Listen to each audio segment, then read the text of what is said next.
Channel asigi maikaidagi ahanba maktada konsam bememna igoknana khurumjari ngasi samahau sagum nuaina bawari ama budura lakchari wari asigi mamingna waikhu amadi longnam haiba marup yong wari asibu thabirakpana Angelika thaina matam amada yong amaga waikhu amaga marup sanarami numitto makhoi ani toil amagi khongnungda sanaduna leirami matam aduda waikhu aduna yamna hauba chakna semba achapot ama tana leiba adu uraklami madubu mahakna khulami chairak asidasu yong adusu hai amagi maru ama tana leiba adu khulami waikhu aduna achapot adu khungalami aduga yong aduda achapot adu thangatuna utlaga hairaklami aya yengo tuitao aina khuliba chapase kayada phajari kayada hagodaba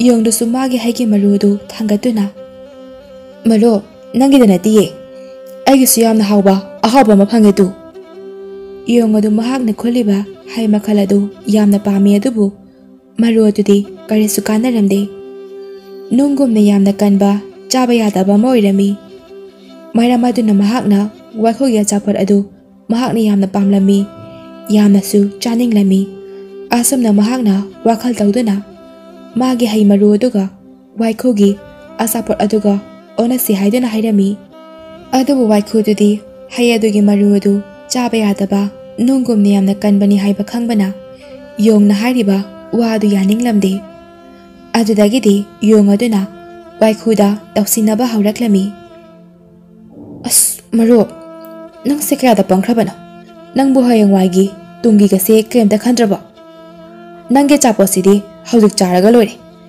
adubu hai maru asidi nangna lebakta hunjinbada chahi kharagi matungda asum charakani aduga yamna hauba phajaraba hai myam amasu chahi khudingi palani hoi nangna budegi wase thajadrabasu ayoina haise maru se hulurage yare adubu nangaina harise yadabagine tungdadi ningamoi ko nang chamjaraba waikhu adudi yong adugi asingba namtha khaiba wakhala adu khangjaramde kona thangdadi waikhu aduna yong adugi wa adu yaramki aduga hai maru aduga mahakya chapor aduga onarami karam chauba yong adu thunama chakna semba chapor adu lauki aduga hai maru adu waikhu da pirami amuksu hai maru adu mahakna yamna pamlami adubu waikhu na saraklaga magi kati gomna thauraba khujinaduna kholakani kibadagi hairodre tumina laikre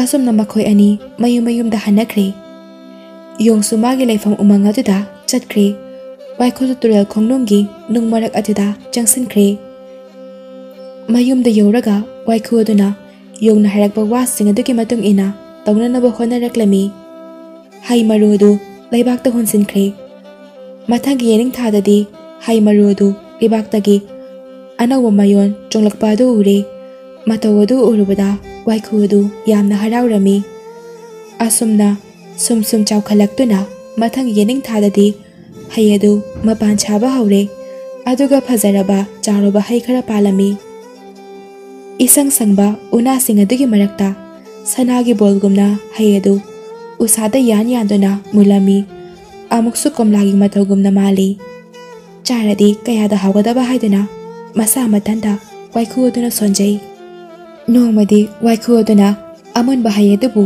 yamna mahau tangninglami mahakna ugadubu kananaba yamna kanna hotnajai magi koktakta paliba hayadu mahak yamna chaninglami adubu mahakki makhong adudi u kananaba semlakpa nattabanina nongmarakta chananaba semlakpa oibana uadu kaba ngamlamde mahakna yamna kanna hotnajai adubu ngambadi ngamlamde kona thangdani mahakna mahakki marup u kaba yamna haiba yong adu ningsinglaklami asumna marup yongna mahakki mating pangbiu hairagi haiduna khalami asum tawna waikhu adu tural khongnungi nunglak adudagi amamba asukpa umanga adu tamna asum lakle aduga mahakki marup yong adubu thiraklami konadi yong adu mahakni yamna pamjaba uchan pambi aduda mamai adu makokna uiri kanda taraktanaba haiduna yasilaga uiraga nungaina leirami. Waikhu aduna marup yong haiduna kawraklami. Yong adu thuna haugalai adu mabu kawriba adu kanano haiduna tarami aduga Waikhu na kay harakpa haibadu taningduna khawrangna ngairami. Yong aduna marup kay leirage marup na ibu mpham asida thibirakpabu kay leirage marup aigi tiang tapangbiyo asi haiduna magi manakta laklibani haiduna wari sing adu loina tamlami. Chakna semba achapot aduga onakhiba haimaro adu chawri mahai yamna pale haiba tabada mahakti yamna haraurami. Aduga mabok phattaba yong adu hai adu loinamag mahakna chathoknaba wakhal khalami. Waikhu na hai adu hekpinaba u kabiyo haibadu mahak yarami. Akhoi ani hai hauriba phamadu yaure. Yongduna phazaraba odubu hek ubada ngawkhirami aduga kai hada phazara pambino aina pikhiba hai maru aduna uhai singadu yanthaduna mayam ma panbadu ubada yong adu thunama odu kakhatkre aduga hai adu hektuna chaba haukhre. Mahakna asum thuna ama loibaga ama charami. Khwaidagi chawba khwaidagi munba hai adusu mahakna hektuna chathokle. Hai ayangba mahakna chathokpada amata leihautre. Adubu makhada mahakna hai heklaga chagani haiduna ngariba. Waikhu adudi amata supizaramde. Mahakna chaba loiraba matungda apikba yamna kanba asangba hai khara khak lemhaure. Amunba hawa makhaidi mahakna loina chathokre. Marudagi chawnanaba ohai mayam pananaba honajarakba upai leitraba waikhu adu ningba kain uaduge koibada koisen chenduna yongdubu kauduna magi saru khara bibinaba hairami. Adubu mabuk phatraba karam chawba yong adu tasinaramde. Kona thangdadi yamna kanba asangba hai ama phangle aduga waikhu gi makokta thadaraklami. Hai adu asangba oibana nungumna yamna kalami. Mabuk phatraba yong aduna hai asangba adu mathang thadaraklami. Waikhu aduna hek sijriba phawba Waikhu du yamna thina soklami. Masa pumba I mayam amana puktai tairami. Mahak mathwai nungaitana masa mangna thajaba hai mahong adudagi ningamdana yengzaraklami. Mabuk phatraba yong adu waikhu adu sibadu ubada pakhalaktuna mayumda yamna tuna chenkhirami. Thawa yaudraba waikhu adu hai makhong aduda tadna leire. Haujikti phamadudagi irablaptana Mamanabasinga sanaduna leiriba waikhudugi masanupadu mayumda halakpada mapana yamna tamthiba mawongda hai makhong aduda tadna leiramba adu urami. Mahakki makho adu loina kairi ina mpham adu pungangangle. Mapagi asibagi manakta asangba hai adusu yamna tadna leiramba adu waikhu masaduna thengnarami. Mapana siduna leiba adu ubada upai leitraba machanupadu phamthaduna kana kapi. Ngahak kapla matungda mahakna mathanda khalami. Kapna leibana afaba oiroi hausiga ipagi laman khumbana aigi tho oirani haiduna khalami. Mahakna mapagi mihat asi matau karamna obe haibadu khalaklami. U mathak aduda yengkhalli adubu phazaraba amunba hai makhaidi amata leiramdre. Aduga makhada haigi maku amadi asangba hai mayam ama tadna lei. Asumna mapagi makokta asangba hai singduna thobani haiba khaklaklami. Adudi yong aduna mapabu hatpa soiduna oigani haiduna khali.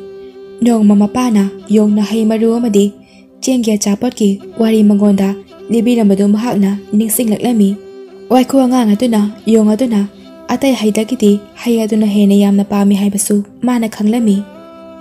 Aduna karam sawba yong aduna hai singadu kalakpadagi mapagi misi asi thokanbani haibasi waikhu masaduna khanglaklami. Waikhu masaduna mai hauna sawki aduga ahanmada yong adubu landaba haina khanki. Mapukningda chabyungna lepki. Aduba sum khaluraga yong ahaladudi yamna singba namtha khaiba oibana mahaki wakhanadu aremba tagani. Mahakna khalibadu tawba ngamloi amuksu haina khalami.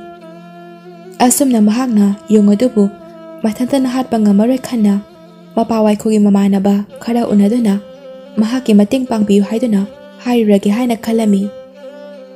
Waikhu machadu mapa Waikhubu leitabada asuki matik nungairamde asum tauna numit adu haukhre. Waikhu machadu mapagi thainagi luna tinaramba mamanaba nung adu kaunanaba khudakta chatki aduga thokiba thodok pumba loinamak tamlami. Mahakna nung aduda mapagi laman khumnaba mating pangbiyu haiduna piranga loinana haijarami. Nung adu mahakki marupki nungaitaba pausing adu tabada yamna ningamkhide. Aduga Waikhu machaduda magna mating soidana pangani haiduna thajaba pirami. Aduga Waikhu aduda hairami, nupa macha yong aduga lama tawba haibase nahak yamna cheksingadabani. Mahakti yamna langnom chawba namthak yamna haiba yongni. Nung aduna thodo adugi matangda khananaba mapagi mamanaba khoi amadi haisukagadaba kaurunaba haiduna Waikhu machadu tharami. Ikoi koidana khoi amadi haisukaksu phammaduda thunglare. Mahakna makhogi marup ahan oiraba Waikhu mapa adu sibagi wari amadi karam chawa yong aduna launam tawraga mapa bu hatkibagi wari pomba amada jithadana loina tamlami. Aduga makhoi puna yong adubu laman khumnanaba Waikhu machagi mating pangbadu yanare.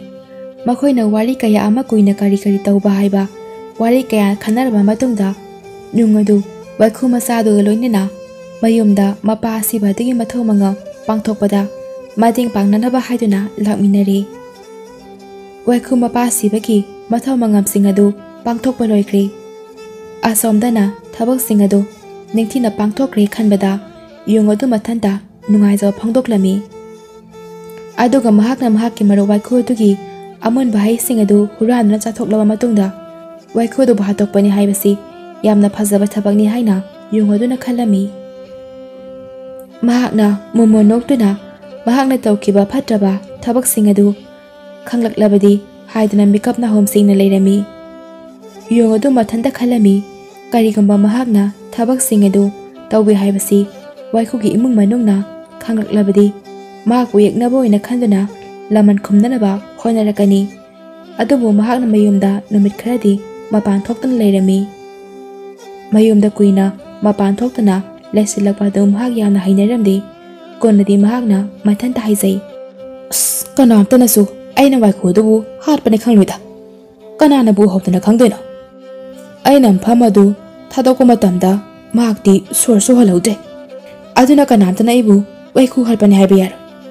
Asibu Waikhunabu kamai marol thoktoina. Mahakki amta khanjanadaba saduna asimak leire. Waikhugi mayumlomda yong adu tumina laktuna yumlonaba makhogi Waikhu mayam singaduna Waikhu handa sibagi maramda kari hainabagi haibadu tadana leirami. Adubu karisu hainaramdi aduga mathanta haijari. Kayada pangkraba misingno makhoina makhogi Waikhu hanase kanana hatpano haibasi baba khangjadi tawrisi. Asumna yong adu Waikhu machadugi thawang atudi khangkije mahak mayumda kiba jingnaba amada leitana halakle. Matam kharadi haukhre nongma yong aduna mayumda phamduna leiringai matam aduda Waikhu machaduna paujal tharakpa kanagamba ma lakpadu ubada mahak angakpa phawrami. Pau puba aduna yong adugi mamangda mangak nonduna leirami aduga hairei.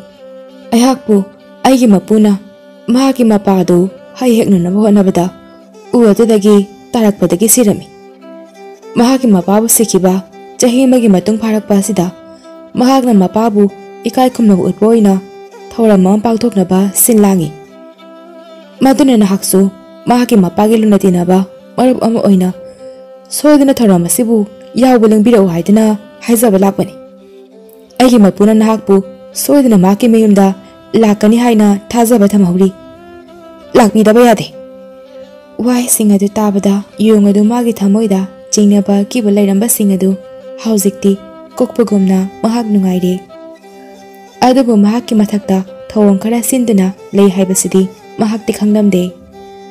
Mahakna Waikhu sibagi paw adu kaisu khangdaba ingangakpa saduna hairaklami. Kari haiba aigi marup adu sire haiba ai tasengma pawse tabada yamna nungaidaba phawi. Ai laikhoyani chenge chapot amadi hai maru anabagi warido ꯍꯧꯖꯤꯛꯁꯨ ꯅꯤꯡꯁꯤꯡꯂꯦ ꯃꯁꯤꯅ ꯑꯩꯒꯤ ꯊꯃꯣꯏꯁꯤꯕꯨ ꯌꯥꯝꯅ ꯁꯣꯛꯍꯜꯂꯦ ꯍꯩ ꯃꯔꯨ ꯑꯗꯨꯅ ꯃꯔꯨꯞꯀꯤ ꯊꯋꯥꯏꯕꯨ ꯃꯥꯡꯅꯕ ꯑꯣꯏꯔꯕꯀꯣ ꯍꯣ ꯃꯔꯨꯞ ꯅꯨꯡꯁꯤꯗ ꯑꯃꯨꯛ ꯐꯥꯎꯕ ꯎꯅꯕ ꯐꯪꯗꯅ ꯅꯪꯗꯤ ꯁꯤꯔꯕ ꯑꯣꯏꯔꯦꯀꯣ ꯑꯁꯤ ꯍꯥꯏꯗꯨꯅ ꯀꯞꯁꯤꯟꯅꯩ ꯅꯪꯒꯤ ꯄꯥꯎꯁꯦ ꯑꯩ ꯌꯥꯔꯦ ꯑꯩꯒꯤ ꯃꯔꯨꯞꯀꯤ ꯃꯐꯝꯗ ꯏꯀꯥꯏ ꯈꯨꯝꯅꯕ ꯎꯠꯄꯗꯣ ꯑꯩ ꯁꯣꯏꯗꯅ ꯂꯥꯛꯀꯅꯤ ꯑꯁꯤ ꯍꯥꯏꯗꯨꯅ ꯃꯃꯤꯠꯇꯒꯤ ꯇꯧꯁꯤꯟꯅꯕ ꯄꯤꯔꯥꯡ ꯈꯔ ꯇꯥꯔꯛꯂꯝꯃꯤ ꯄꯥꯎ ꯄꯤꯕ ꯃꯤ ꯑꯗꯨ ꯇꯨꯃꯤꯟꯅ ꯅꯣꯛꯇꯨꯅ ꯈꯜꯂꯤ ꯃꯁꯤꯒꯤ ꯂꯧꯅꯝ ꯍꯩꯕ ꯌꯣꯡ ꯑꯁꯤ ꯑꯁꯦꯡꯕ ꯄꯤꯒ ꯇꯥꯔꯤꯁꯦ ꯀꯌꯥꯗ ꯍꯩꯈ꯭ꯔꯕꯅꯤ ꯌꯦꯡꯉꯨꯅꯦꯍꯦ ꯅꯪꯕꯨꯗꯤ ꯉꯥꯛꯇ ꯉꯥꯏꯔꯦꯗꯅ ꯑꯁꯦꯡꯕ ꯄꯨꯝꯅꯃꯛ ꯍꯧꯖꯤꯛ ꯂꯣꯏꯅ ꯈꯪꯒꯗꯕ ꯌꯣꯡ ꯑꯗꯨ ꯀꯣꯛ ꯅꯣꯜꯂꯒ ꯃꯍꯥꯛ ꯃꯌꯨꯝꯗ ꯍꯟꯈ꯭ꯔꯦ ꯄꯥꯎ ꯄꯨꯕ ꯑꯗꯨ ꯆꯠꯈ꯭ꯔꯕ ꯃꯇꯨꯡꯗ ꯌꯣꯡ ꯑꯗꯨꯅ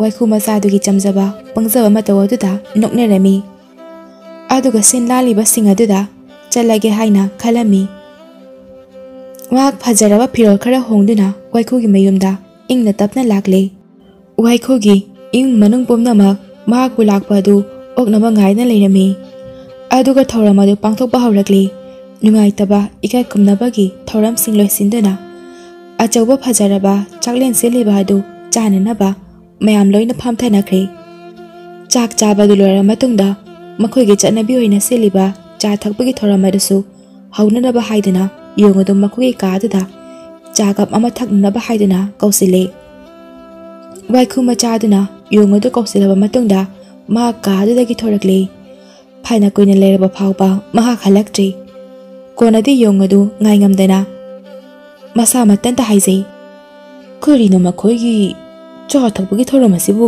ꯑꯁꯨꯛ ꯌꯥꯝ ꯇꯞꯄꯤꯁꯤꯕꯣ ꯑꯩꯗꯤ ꯑꯁꯨꯛ ꯌꯥꯝ ꯀꯨꯏꯅ ꯉꯥꯏꯕꯁꯤ ꯉꯝꯗ꯭ꯔꯦ ꯉꯁꯥꯏ ꯆꯥꯛ ꯆꯥꯕꯗꯒꯤ ꯀꯔꯤꯝꯇ ꯊꯛꯇ꯭ꯔꯤꯕꯅꯤ ꯈꯧꯔꯥꯡꯕꯅꯁꯨ ꯂꯣꯏꯔꯦ ꯌꯣꯡ ꯑꯗꯨ ꯃꯩ ꯍꯧꯔꯤꯕ ꯃꯅꯥꯛ ꯑꯗꯨꯗ ꯆꯪꯁꯤꯜꯂꯤ ꯑꯗꯨꯒ ꯀꯦꯇꯂꯤꯗ ꯁꯧꯗꯨꯅ ꯂꯩꯔꯤꯕ ꯏꯁꯤꯡ ꯑꯁꯥꯕ ꯑꯗꯨ ꯍꯩꯅꯅꯕ ꯇꯧꯔꯝꯃꯤ ꯑꯗꯨꯕꯨ ꯀꯔꯤꯒꯨꯝꯕ ꯄꯣꯠ ꯑꯃ ꯃꯩ ꯃꯅꯨꯡ ꯑꯗꯨꯗꯒꯤ ꯄꯣꯈꯥꯏꯔꯛꯇꯨꯅ ꯌꯣꯡ ꯑꯗꯨꯒꯤ ꯉꯛꯁꯝꯗ ꯄꯥꯜꯂꯝꯃꯤ ꯃꯗꯨ ꯀꯔꯤꯁꯨ ꯅꯠꯇꯦ ꯋꯥꯏꯈꯨ ꯃꯄꯥꯒꯤ ꯃꯃꯥꯟꯅꯕ ꯍꯩꯖꯨꯀꯥꯛ ꯑꯗꯨ ꯑꯣꯏꯔꯝꯃꯤ ꯃꯍꯥꯛꯇꯤ ꯃꯩ ꯃꯅꯨꯡ ꯑꯗꯨꯗ ꯂꯣꯠꯅ ꯂꯩꯕ ꯑꯣꯏꯔꯝꯃꯤ ꯌꯣꯡ ꯑꯗꯨ ꯉꯛꯇꯨꯅ ꯃꯅꯤꯡ ꯍꯜꯂꯤ ꯑꯗꯨꯒ ꯀꯥ ꯑꯗꯨꯗꯒꯤ ꯆꯦꯟꯅꯅꯕ ꯍꯣꯠꯅꯔꯛꯂꯝꯃꯤ ꯂꯣꯠꯇꯨꯅ ꯂꯩꯔꯝꯕ ꯈꯣꯏ ꯑꯗꯨꯁꯨ ꯐꯝ ꯑꯗꯨꯗꯒꯤ ꯄꯥꯏꯊꯣꯔꯛꯇꯨꯅ ꯌꯣꯡ ꯑꯗꯨꯒꯤ ꯃꯃꯥꯏꯗ ꯆꯤꯛꯂꯝꯃꯤ ꯌꯣꯡ ꯑꯗꯨ ꯅꯥꯕꯅ ꯉꯥꯎꯔꯝꯃꯤ ꯃꯉꯛꯁꯝ ꯑꯗꯨꯁꯨ ꯍꯩꯖꯨꯀꯥꯛꯅ ꯄꯣꯈꯥꯏꯔꯛꯄꯗꯒꯤ ꯄꯣꯛꯂꯝꯃꯤ ꯑꯃꯗꯤ ꯃꯃꯥꯏ ꯑꯗꯨꯁꯨ ꯈꯣꯏꯅ ꯆꯤꯛꯄꯗꯒꯤ ꯄꯣꯝꯅ ꯅꯥꯔꯦ ꯌꯣꯡ ꯑꯗꯨ ꯍꯧꯅ ꯂꯥꯎꯗꯨꯅ ꯆꯦꯟꯊꯣꯔꯛꯏ ꯆꯔꯛ ꯑꯗꯨꯗ ꯉꯁꯥꯏꯗꯒꯤ ꯂꯨꯝꯅ ꯂꯩꯔꯝꯕ